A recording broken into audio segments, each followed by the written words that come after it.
remote learning. We are wrapping things up. Yesterday, you guys were given a survey. It was super short. I think I gave you 4 questions.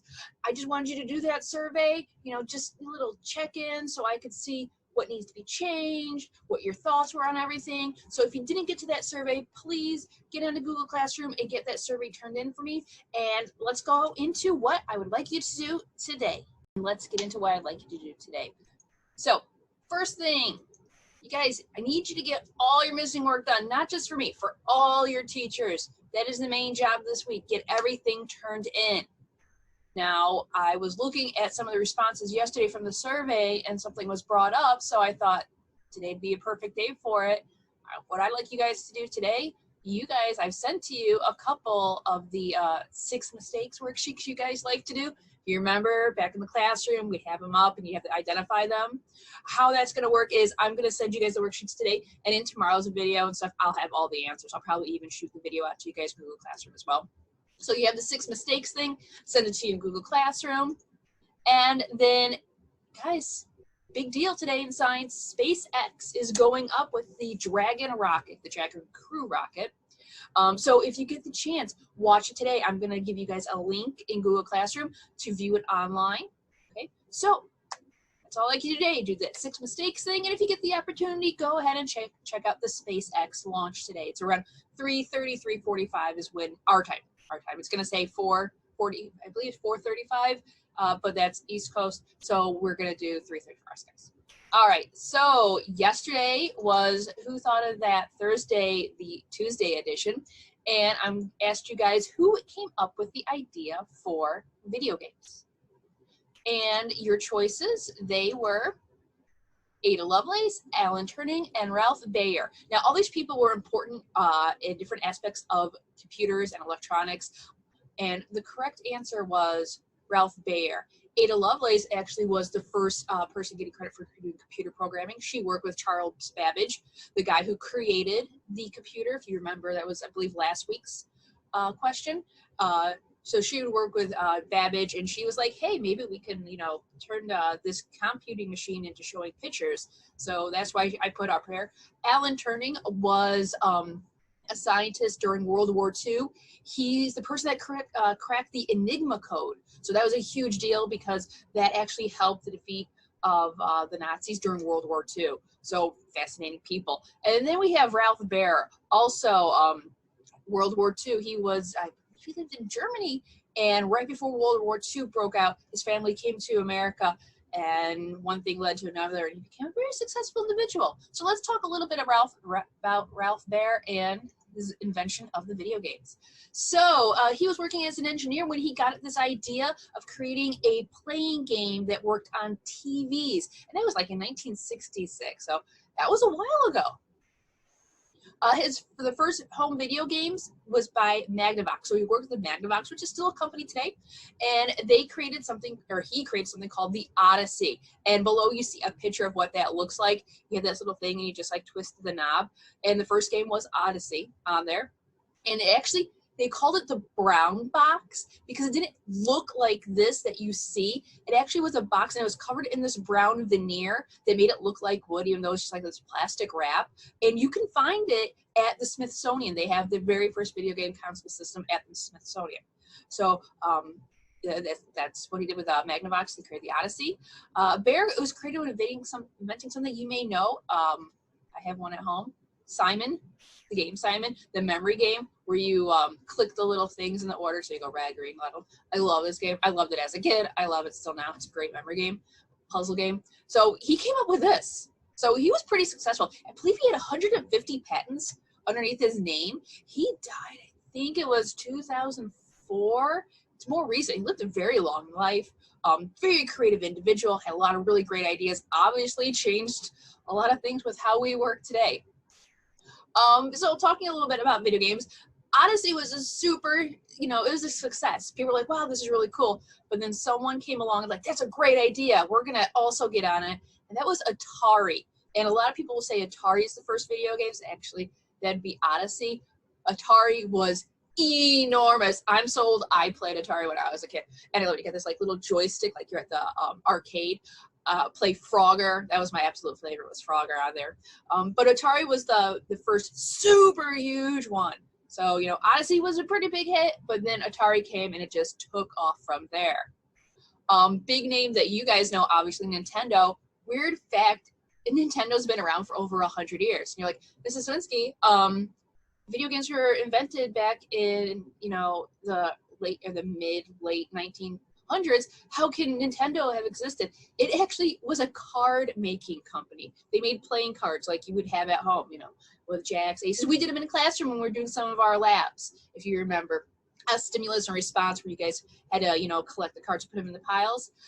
That's what they started out as, is a card-making company, and they eventually got into, you know, what it is today, Nintendo. And what you're seeing down there is the original NES system that I also played on and was amazing at Mario Brothers with. Amazing. I am still apparently really good at it because I've been playing it recently, and I actually remember everything about it. I guess all those years in childhood playing video games, those memories, they don't leave. Again, something you guys might remember from when we learned Best Stimulus and Response back in November. So fun thing about Nintendo there. Your big ones that you guys know about, PlayStation and Xbox. So interesting fact about PlayStation. PlayStation has to do with Nintendo. PlayStation was when Nintendo was talking to Sony, an electronics company, and they were big in making Walkmans, which you guys probably don't even know what Walkmans are, but they're like a more bulky version of an iPod. Let's go with. They were circular, and they had these discs that had CDs, which I don't even know if some of you guys know what a CD is. And I'm showing my age here in this video. That's fine with me. They had these CDs. I'm like, hey, you know, maybe we can make a game system that can play CDs. So Sony and Nintendo were working together to come up with a game system that can do that. And then Nintendo's like, forget it. We're just going to stick with what we have over here. We're doing good with our NES systems and all that. But Sony's like, we're going to keep going. Smart move. They got the PlayStation now. PlayStation 4 is currently running, actually, PlayStation 4 Pro, and PlayStation 5 is rumored to be coming out sometime at the end of the year, beginning of the year. No one's actually know for sure, but they do have it in development and being processed. So, you know, interesting fact. Back in, I believe it was 2000, I think it might have been 2000, 2001, that is when Microsoft, which you guys know, or maybe you don't know, but Microsoft was a huge company. They came out with Windows and all that. That's Bill Gates' company. And he wanted to get in on the gaming console system. He wanted to get in on that because it was so huge. You had Sony, you had Nintendo. Those are your big two out there making these games. And then Microsoft and Bill Gates are like, I want in on this. So 2000, 2001, I'm not exactly sure when, he has them come up with the Xbox. Right, so that's something that added on, again, similar to how Atari came after Odyssey because it was successful. Xbox came after PlayStation and Nintendo because they were successful. And that's what happens. That's what we do in science. That's what we do, is we take something and we try to improve on it. We try to make it different. We try to alter, you know, that was what our Tinker Tuesdays were all about because that's how science works. So just some interesting facts about video games. I have to stop myself because I can go on and on forever. We can get into the arcade situations, which fortunately some of you guys probably have never experienced, but if you do get a chance to go to an arcade, do so. They are fantastic. So let's talk about today. Today is Wonder Wednesday. And today for Wonder Wednesday, I looked at what a lot of you guys said in the past, and something came up repeatedly a lot, and that was space. So we're going to talk a little bit about something with space, specifically this whole SpaceX launch today. It's a pretty big deal. And most people your guys' age probably don't understand how big of a deal it is because something happened back in 2011 where we haven't put an astronaut in space. Russia's been doing that, but we haven't. We stopped, NASA stopped, because they said they want to reconstruct the program. They wanted to go farther out, deeper into space, and our current shuttles were unable to do that. So they wanted to redirect the energy and the money and the skills and everything and put it in creating new shuttles that can go farther. Well, here we are. Today's the day, guys. So SpaceX is going to launch with NASA the first astronauts from the space station to the space station from the U.S. since 2011. So you guys were like 2002 when that probably happened. Now, NASA, that stands for National Aeronautics and Space Administration. All right, it's government run, and their job is they deal with science and technology and anything related to air and space. They work a lot with the U.S. Air Force as well. In fact, a lot of their pilots were former Air Force pilots because they work together, and well, the Air Force trains pretty much the best pilots in the world. And it started back in 1957 due to the space race, which occurred with us and Russia, where we were in this competition about being the first out in space. Russia was the first ones out in space. Sputnik was launched. Sputnik was a satellite. All right. They opened in 1958. So they started up in 1957, and a year later they actually opened up and created NASA. All right, what is SpaceX? It's a private American aerospace manufacturer. So NASA is the government one, SpaceX is private, all right? So kind of nice because they don't have to run through all the government bureaucracy. So SpaceX, that's owned by Elon Musk, which you guys might remember from some of our Daily Science starters, whose name came up a few times. He's basically like our modern day version of Edison. He's got, you know, a lot of these really great ideas. He's got the attitude and the drive to go out there and try things. He fortunately has the intelligence and the money to do those things as well, which makes it, you know, a little bit easier than anybody just doing that. And so he has SpaceX, and his plan is he wants to create things to transport things from Earth to space. Now, the main goal of SpaceX, he wants to colonize Mars, which kind of cool, you know, science-wise, kind of cool.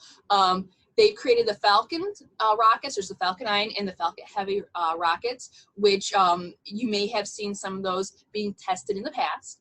And then there's the Dragon, all right? The Dragon is the capsules that carry things. So there's a Dragon cargo capsule that carries materials. So they've had one of those go up to the space station and to carry materials up there. Today, they're launching the Dragon Crew station capsule. So this is actually going to have 2 astronauts in it, and they're going to go out to space today. They're going to go to the International Space Station, and they're not sure how long they're going to have them out for. They haven't really announced how long that's going to be, right? But that's what's happening today with SpaceX. Now, something that maybe you guys have been aware of is something called Starlink. Starlink is a part of SpaceX. It's, again, something else owned by Elon Musk, who, yes, also owns Tesla cars. Starlink is a space constellation being constructed there, our satellite constellation being constructed around the planet. And what it is they made smaller versions of satellites that transmit information, okay? And they're putting them around the globe. The idea is to provide internet service to pretty much everybody. Now, they want to make it cheaper and more accessible for people. And it actually kind of works as a separate internet as well. And they put out those satellites last week, the week before. They might still be putting out some now. I think they're putting well over 1,000 out in space. I know myself, I watched 2 of them from the middle of the street in my yard. Literally, it was like straight line of little dots just moving across the sky. There's one right after another, getting out there, getting into position to create this new internet access service. And they are planning on launching that in North America sometime at the end of this year. So something really interesting to look forward to as well. So those are all the things going on with the whole SpaceX launch today with NASA. I will send you guys a link to that in Google Classroom. So if you want, you can get the opportunity to watch that. It should be happening around 3:30, 3:45 our time. All right, they started the launch sequence earlier. I think they're going to start like live feed around 12, 12:30. But my experience as a kid watching those things on TV, that's a lot of people just talking in an engineering room, which for me, I find interesting, but maybe you guys won't. I suggest maybe check it out, but it's entirely up to you. So what I'd like you to do today, do your 6 mistakes, check out the space launch, and please, if you haven't finished all your work, get all your work in, all right? So you guys know how to get a hold of me, Google Classroom, PowerSchool, available to you guys between 9 and 2, all right? Have a great day, children. See you later.